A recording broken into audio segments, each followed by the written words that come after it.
Hello प्यारे बच्चों, शुरू करते हैं आज की क्लास। पुरानी क्लास बंद हुई थी, सेल्फ इंडक्टेंस याद आया? स्वप्रेरकत्व याद आया सबको? स्वप याद कर। सेल्फ इंडक्टेंस, सेल्फ इंडक्शन किसे कहा गया था? जब कोई क्वाइल लो या लूप लो, उसमें करंट कैरिंग क्वाइल हो, उसमें धारा चल रही हो और उस करंट की वैल्यू में चेंज करो तो उसी क्वाइल में इटसेल्फ एक इंड्यूस ईएमएफ आता है जिसे सेल्फ इंडक्शन कहा गया था। याद आया? खुद उसी क्वाइल में जनरेट हुआ था। याद आया? और उसको लिखा, वो किस पे डिपेंड करता है वो सब छोड़, दुनियादारी साइड में कर। आपने सीखा था कि मेरे पास जो भी क्वाइल होगी of N turns of L length, उसमें जो भी करंट होगा, क्या जो भी फ्लक्स होगा, फ्लक्स क्या चीज, क्या फ्लक्स होगा फॉर वन लूप, कितने लूप के लिए, क्या डायरेक्टली प्रोपोर्शनल टू आई होगा? ऐसे क्या सारे से भी क्या एन फाई कितना होगा? प्रोपोर्शनल टू, क्या जितनी ज्यादा करंट होगी उतने ही ज्यादा बी होगा? करंट बढ़ेगा तो बी बढ़ेगा या करंट घटेगा तो बी घटेगा। कुल मिला के क्या फ्लक्स डिपेंड कर रहा है आई पर, तो flux depends on I, N phi B proportional I. और तुमने लिखा था N phi B equals to L I, where L is the constant, some constant, जिसे क्या चालक का, कुंडली का क्या स्वप्रेरकत्व तो कहा गया था, सेल्फ इंडक्टेंस के नाम से जाना गया था। याद है तुम्हें? और एल इक्वल्स टू लिखा क्या था? एन फाई बी अपॉन, तो आपने कहा था किसी कुंडली का स्वप्रेरकत्व the self inductance of any coil or solenoid is equal to the number of total flux associated with that coil if current flown in the circuit is 1 ampere. अगर तुम्हारे क्वाइल में 1 एम्पियर जा रही है, कितनी एम्पियर? तो 1 ampere जा रही है, तो जितना उससे फ्लक्स होगा उसके फ्लक्स की टोटल संख्या को कहा गया था स्वप्रेरकत्व। स्वप्रेरकत्व तो कुछ नहीं है बल्कि स्वप्रेरकत्व है कुल फ्लक्स, कितनी करंट के लिए? 1 एम्पियर।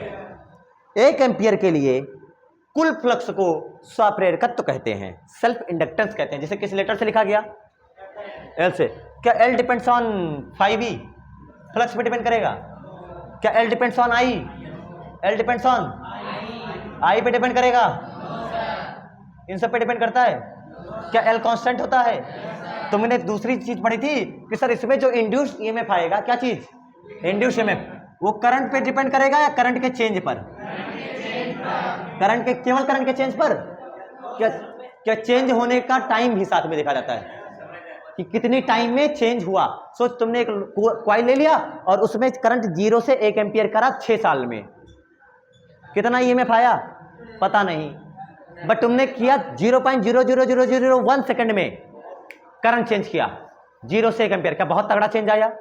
तो ये करंट पसंद आया, लिखा गया डी आई बाई और इक्वल टू लिखा गया एल, माइनस माइनस छोड़ दे, तो माइनस किसी क्या डायरेक्शन के लिए? लेंज लॉ याद है? किसके कंजर्वेशन पे बेस है? एनर्जी कंजर्वेशन, क्या ऊर्जा संरक्षण पे बेस है?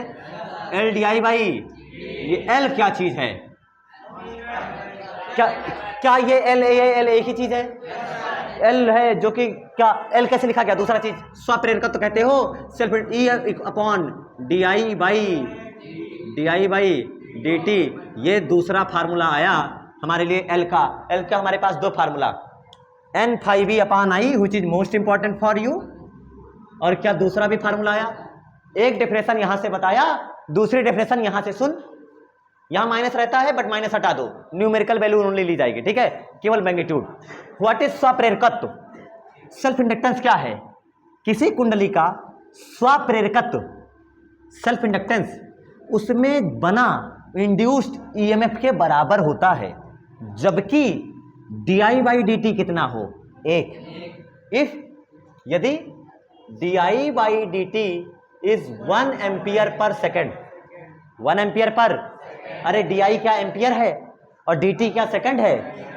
अगर धारा परिवर्तन की दर, rate of change of current एक यूनिट है, rate of change of current क्या चीज है? 1 यूनिट है प्रति एकांक धारा परिवर्तन, rate of change of current के लिए। तो सोच, अगर D I by D T 1 लिखा तुमने तो एल बराबर क्या हो गया? एल बराबर ई, एल बराबर क्या हो गया? अब मैग्नीट्यूड ले ले ताकि संख्यात्मक मान बताया जाता है ना कि कुंडली के संख्यात्मक मान के बराबर होता है, न्यूमेरिकल वैल्यू के बराबर। तो ये कब आया? जब D I by D T कितना लिया मैंने? 1 एम्पियर पर सेकंड। तो किसी कुंडली का स्वप्रेरकत्व उसमें उत्पन्न प्रेरित विद्युत वाहक बल के बराबर नहीं होता, संख्यात्मक मान, मॉड लिया है मैंने, नेगेटिव हटाया जाता है। इसीलिए किसी कुंडली का स्वप्रेरकत्व उसमें उत्पन्न ईएमएफ के बराबर होता है, जबकि धारा परिवर्तन की दर एकांक हो। धारा परिवर्तन की दर एकांक हो। The value of self inductance of any coil or solenoid is equal to the magnitude of induced EMF if the rate of change of current is unit. अगर धारा परिवर्तन की दर क्या है, एकांक है। ये बात मुझको समझ में आई। L इक्वल टू ई। अच्छा ध्यान से देख, मैं इस फार्मूले को थोड़ा साइड कर रहा हूं क्योंकि मुझे डेफिनेशन वगैरह से लेना देना नहीं है, बहुत रट लिया डेफिनेशन। हम थोड़ा सा मुद्दे की बात करते हैं। देखो मैं यहां पर कैसे आता हूं, कई किताबों में ऐसे बताया जाता है और कई जगह ऐसे लिखा जाता है। अगर ध्यान से देखो तो यहां पर L के बारे में जो मैं बताऊंगा आपको, L कांस्टेंट है। L क्या चीज है? सोच ध्यान से, यहां पर di बाई dt लिखा है, लिखा नहीं लिखा है? अगर आप ध्यान से देखो तो क्या dt ऊपर जाएगा? dt कहां जाएगा? वेरी गुड, तो dt गया ऊपर, तो मैंने लिखा L equal to E dt। क्या अपॉन di? अपॉन मैंने लिखा L di। क्या चीज लिखा? L di। कुछ समझ में आया? ई dt क्या चीज है? ई dt क्या चीज है? क्या तुम्हें ई पता है? Induced EMF D phi B upon, तुम्हें याद ही नहीं है ये, डी फाई बी अपॉन।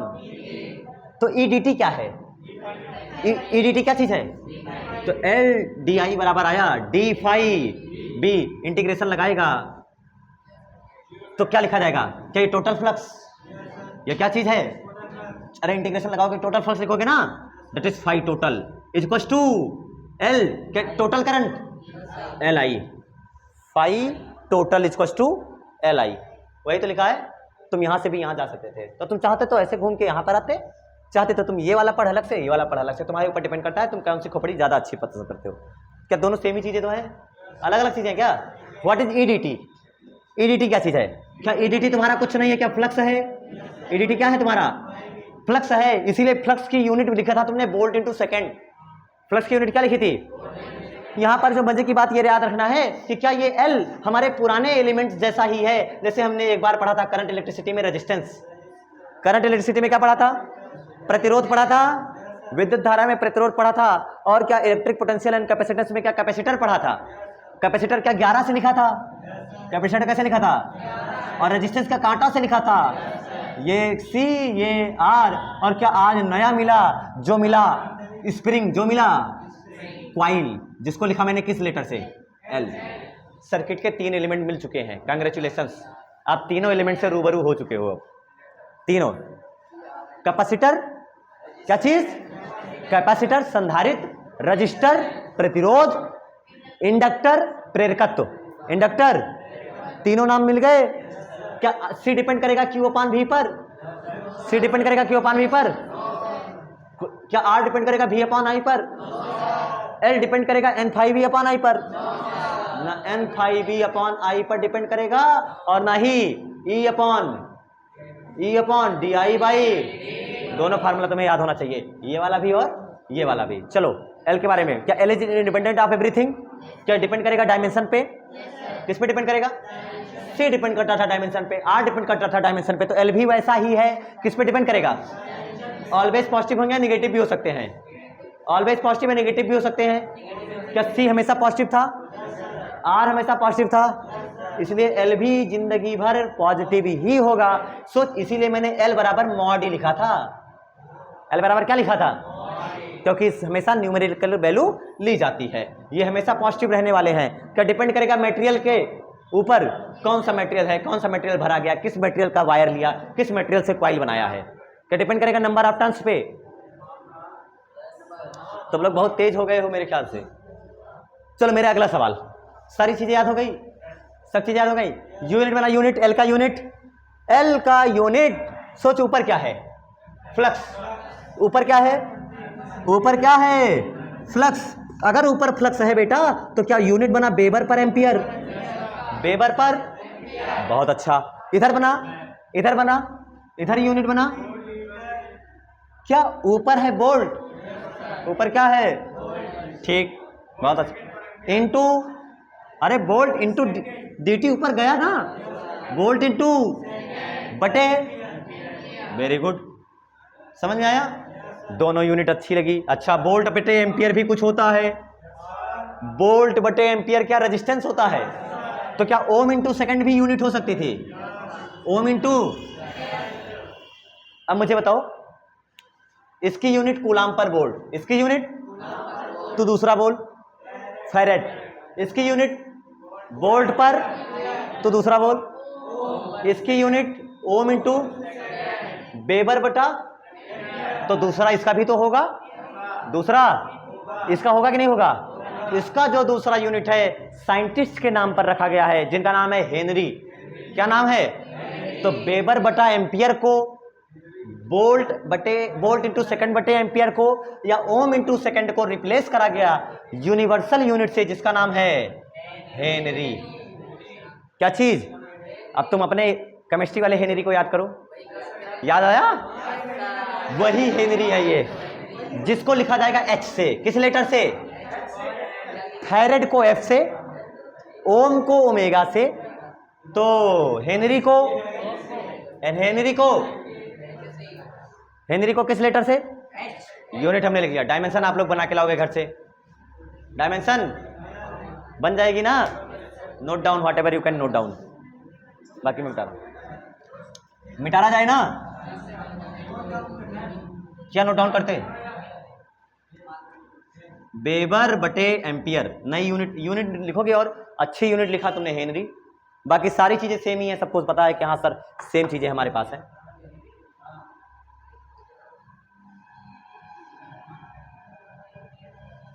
अब तुमको मैं एक आध दो न्यूमेरिकल करवा देता हूं ताकि तुम्हें ये समझ में आ जाए कि अरे हाँ ये तो बहुत अच्छी चीज है, बढ़िया से बता सकते हैं।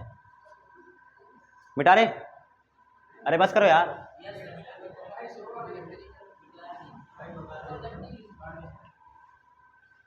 ये कल पढ़ा था, ये आज थोड़ा बताया तुमको, है ना।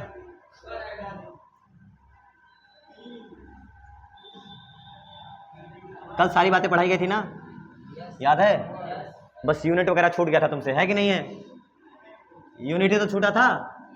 क्या इसको डी बाई डी टी और ई से मतलब है कि नहीं है, मुझे बताओ। क्या जैसे आर कांस्टेंट होता है, जैसे सी कांस्टेंट होता है, वैसे ये भी एक ऐसी क्वांटिटी है जो क्या रहने वाली है, कांस्टेंट रहने वाली है, जो केवल डायमेंशन पे डिपेंड करती है और मटेरियल के क्वालिटी पर डिपेंड करती है, ना ई से डिपेंड होगी। तुमने फ्लक्स लगाया कम तो एल घट के कम हो जाएगा, बताओ मेरी बात, तुमने फ्लक्स लगाया कम, तुमने करंट कम ज्यादा करा तो एल भी कम ज्यादा हो जाएगा। जैसे मेरा एक सवाल है कैपेसिटर वाले सवाल में, 10 लीटर का डिब्बा ले, उसमें 1 लीटर पानी डाल, वो तो 10 ही लीटर रहेगी ना।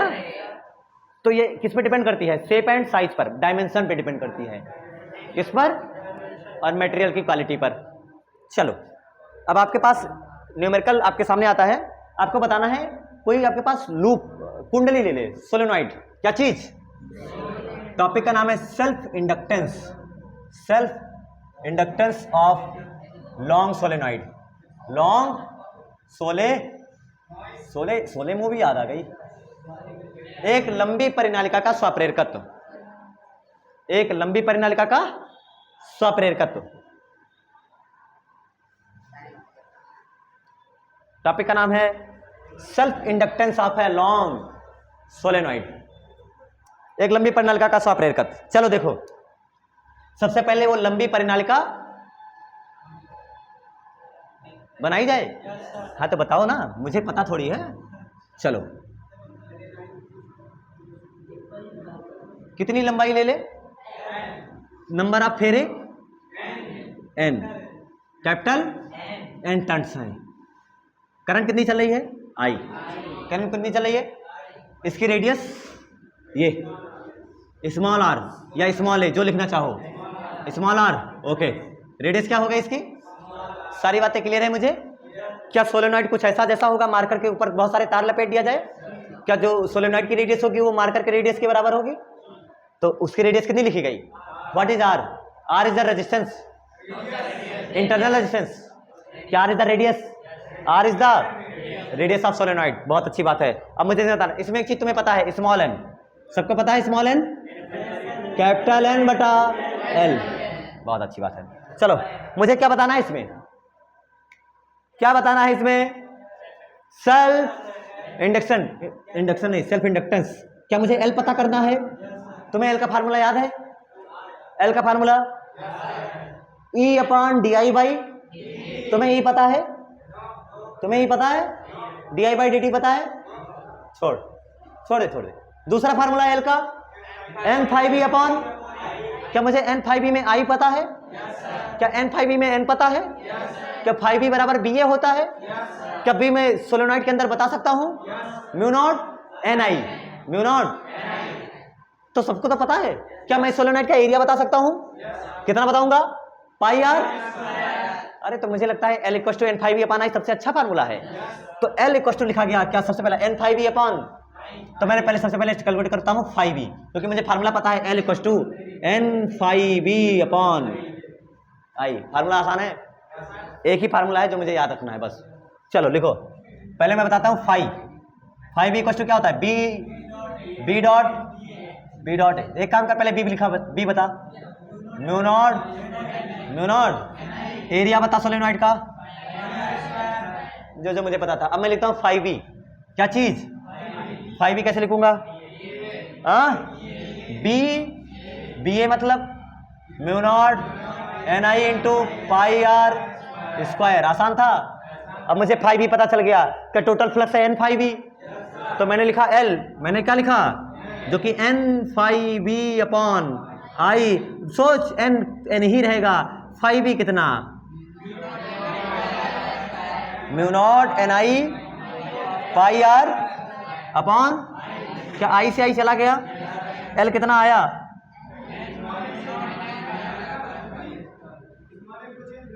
क्या स्मॉल एन को चेंज कर सकता हूं मैं? कर सकते हैं। अच्छा, अगर स्मॉल एन को चेंज ना करें, स्मॉल एन को चेंज, क्योंकि स्मॉल एन को चेंज करेगा तो आएगा कैपिटल एन बटा एल, आएगा कैपिटल एन बटा। अगर मैं कैपिटल एन को चेंज करूं तो क्या नीचे वाले एल से झंझट खत्म हो जाएगा? चल मुझे पता कैपिटल एन बराबर एन एल, तो मैं यहां छाप दूं, लिख दूं? जल्दीबाजी मत कर, नहीं तू गलत कर देगा। क्या बचा यहां पर? एन के जगह पर एन एल, हाँ एल एन वो इंटीग्रेशन वाला ना, mu naught N pi R. अब जो फार्मूला बना ध्यान से देख, mu naught N square, mu naught N square, क्या pi R square L, pi R square. What is pi R square? क्या एरिया?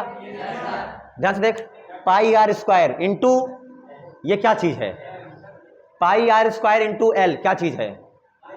क्या वॉल्यूम है? क्या एरिया इंटू हाइट है? यानी क्षेत्रफल गुणे ऊंचाई, और क्षेत्रफल गुणे ऊंचाई क्या आपको आयतन देता है। तो शॉर्टकट के लिए फार्मूला याद हो गया, mu naught N square volume, where V is the potential difference. V क्या है? हेनरी, क्या चीज?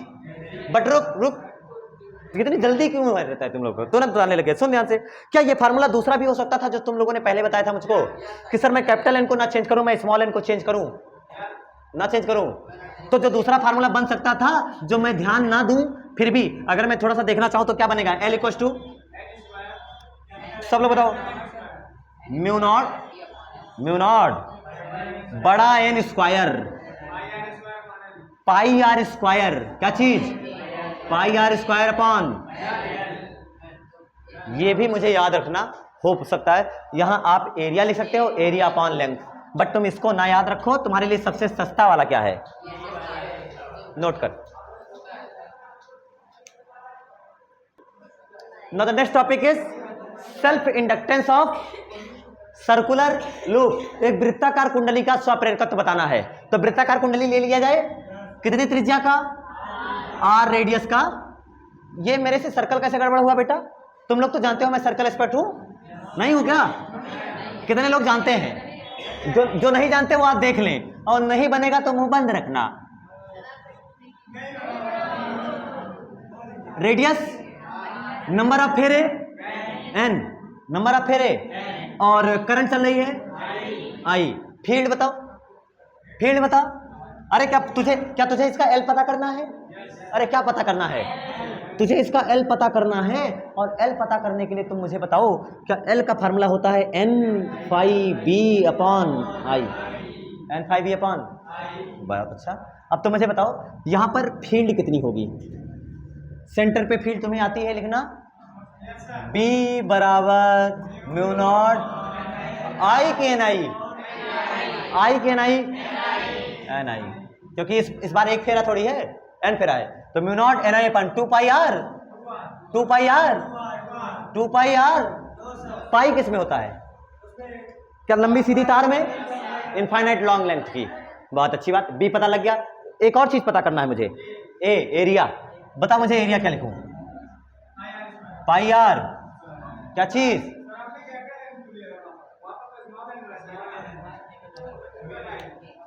यहां स्मॉल एन कैसे आ जाएगा? यहां स्मॉल एन कैसे आएगा? अगर नंबर ऑफ टर्न्स एन होते हैं तो आई रिप्लेस्ड बाई एन आई, अगर एन फेरे होते हैं तो I is replaced by N आई, यही तो सीखा था तुमने। आगे कर। अब मुझे अगली बात ध्यान से दिखा, मुझे बी पता है, मुझे क्या पता है? ए पता है, बट ध्यान से देख, जब मैं एरिया लिखने चला तो ये फ्लक्स एक एरिया का है या सारे एरिया का है? ये पाई आर स्क्वायर एक लूप का एरिया है। अगर मुझे टोटल फ्लक्स लिखना है तो क्या मुझे टोटल एरिया लिखना पड़ेगा? तो अपने आप इसमें एन लगा दे, या तो ये एन लगा रहने दे। बात समझ? तो चल लिख, फार्मूला क्या है? L equal to N phi B upon N. कितना? एन तो एन ही है। फाई बी कितना? B A. अरे फाई बी कितना? B A. बी जानते हो सब? Mu naught N I, mu naught N I, mu naught I upon 2 R into pi R, pi R square upon I. Clear है सबको? है कि नहीं है? अगर आप ध्यान से देखो तो आई से आई उड़ गया, बहुत अच्छी बात है। आर से स्क्वायर भी चला गया। आपके पास बचा क्या? L equal to mu naught N square, mu naught N square into pi R upon 2, pi R upon. अच्छा ध्यान से देख, ये पाई आर अपॉन 2 पिछले वाले फार्मूले में जो मुझे आ रहा था म्यू नॉट एन स्क्वायर भी, म्यू नॉट एन स्क्वायर, ठीक है। अगर तुम यहाँ ध्यान से देखो तो यहाँ पर टोटल लेंथ कितनी बताई जा सकती है? 2 पाई आर। टोटल लेंथ कितनी बताई जा सकती है? मेरे पास है एन स्क्वायर, एक पाई मेरे पास ऑलरेडी है, समझ ध्यान से, एक पाई मेरे पास, एक पाई अगर और ऑलरेडी ले आए तो सर ध्यान से देखो एन बराबर होता है एन बाई एल। सही है फार्मूला? एन बाई एन बराबर N by L. N equal to क्या हो जाएगा? N L. तो अगर मैं पूरे लूप में बात करूं तो लेंथ बराबर लिखा जाएगा 2 पाई आर। लेंथ क्या लिखा जाएगा? 2 पाई इंटू एन। तो अगर मैं यहाँ 2 पाई आर बनाने की कोशिश करूं, समझना ध्यान से, अगर मैं 2 पाई आर बनाने की कोशिश करूं तो क्या ऊपर भी 2 से मल्टीप्लाई और नीचे भी क्या 2 से मल्टीप्लाई? समझ पाए? What is 2 pi R? It is length. ये क्या चीज़ है? Length, total. तो मैं अगर लिखना चाहूँ तो mu naught N square into total length upon 4, length upon. अच्छा ध्यान से देखा, अगर मैं स्मॉल एन स्क्वायर लाना चाहूँ, क्या चीज़? स्मॉल एन स्क्वायर लाना चाहूँ तो मुझे ऊपर भी एक एल और लाना पड़ेगा, इंटू एल अपॉन एल। आएगा कि नहीं आएगा? तो फार्मूला क्या बना? Mu naught N square L square upon 4 L. ध्यान से देख, mu naught N square L square कितना होगा? N square mu naught. अरे तो स्मॉल एन ही तो है। अच्छा तुम इसको कैपिटल दिख रहा है, सॉरी बेटा, अब सही है?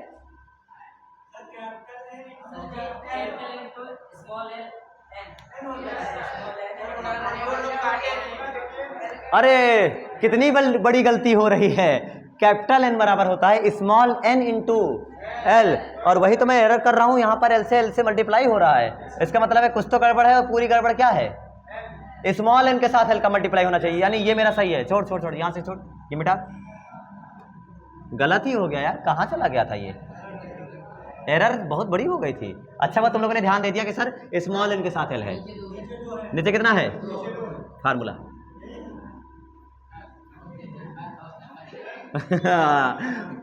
परेशान होने की कोई जरूरत नहीं है।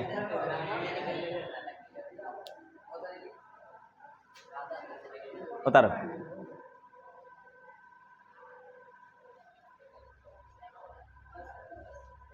फिर से लिख दूं? देखो इधर, आई से आई कटा, कोई दिक्कत तो नहीं हुई? आई से आई कटने में कोई दिक्कत? आर से आर स्क्वायर जाने में भी कोई दिक्कत नहीं हुई। बचा क्या तुम्हारे पास? केवल डायरेक्ट रिजॉल्व करके लिखा जाएगा, mu naught N square pi R upon 2। ठीक,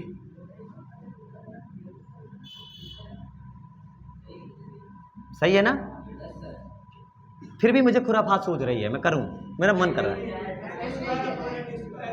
म्यू नॉट एन स्क्वायर, ध्यान से देख, अगर मेरी बात समझ, तो मैं ऊपर भी आर से मल्टीप्लाई कराऊं और नीचे भी आर से मल्टीप्लाई कराऊं तो ऊपर क्या आएगा? Pi R square, pi R square, और नीचे क्या आएगा? 2r। ठीक, जान ना जाए किसी की, ध्यान से देख, mu naught N square, pi R square क्या लिखा जाएगा? ए, पाई आर स्क्वायर क्या लिखा जाएगा? Upon 2r। What is 2r? 2r is the, एक सेकंड पहले मुझे एक बात बता, लंबी परिनालिका का स्वप्रेरकत्व, self inductance of a long solenoid, सोच कैपिटल एन के टर्म में जो आया था वो मुझे बता। म्यू नॉट, याद आया तुमको? एन स्क्वायर, याद आ रहा है तुम्हें? Into pi R square upon L, upon, सोच यहां से एल था तो तूने यहां एल स्क्वायर करा तो स्मॉल एन आया था, और तब इसे वॉल्यूम आया था, तो नीचे क्या है? Small L. फार्मूला कुछ कुछ समझ में आ रहा है? ये पुराना फार्मूला है, किसके लिए था ये? सोलेनॉइड के लिए। ये किसके लिए है? कॉइल के लिए। अब तू ध्यान से देख, अगर सोलेनॉइड तो बाकी सब कुछ भी रहा हो मुझे मतलब नहीं है। इसकी लेंथ कितनी थी? L. Mu naught N square, N square pi R square मतलब एरिया, एरिया सेम। अरे गजब, सब कुछ सेम है, फार्मूले में कोई अंतर, इसीलिए तुमको कैपिटल एन वाला याद कराया था। Upon L, L is the length of solenoid, 2r is the length of circular loop, length of the, जिसमें आप सरकमफ्रेंस वाली ना लेंथ लेकर के सर्किल, साइकिल का टायर कितना लंबा है वो बता रहे हो, डायमीटर। क्या समझ में आया? तो क्या, एक सेकंड, क्या ये एल और ये एल एक ही जैसे लग रहे हैं? नहीं लग रहे?